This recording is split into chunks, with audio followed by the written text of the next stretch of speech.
आताच्या क्षणाची सर्वात मोठी बातमी, मुख्यमंत्र्यांचे निकटवर्तीय नेते यांनी धरली तुतारीची वाट।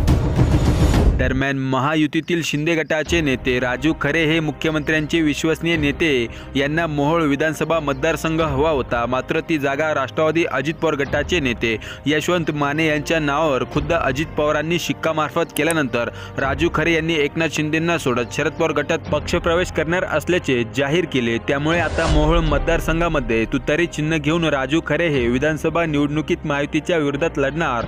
यामुळे मोठी महायुतीची तसेच शिंदे गटाची डोकेदुखी वाढली। मित्रांनो, विधानसभा निवडणुकीच्या तोंडावर शरद पवारांनी शिंदेंचे विश्वासू नेते राजू खरे यांना मोहोळची जागा दिली, यावरून काय वाटते तुम्हाला? अजित पवार गटाचे यशवंत माने का राजू खरे शरद पवारांच्या पारड्यात ती मोहोळची जागा घेऊन जाईल? कमेंट करून नक्की सांगा। तुर्तास धन्यवाद, भेटूया पुढच्या व्हिडिओमध्ये। जय महाराष्ट्र।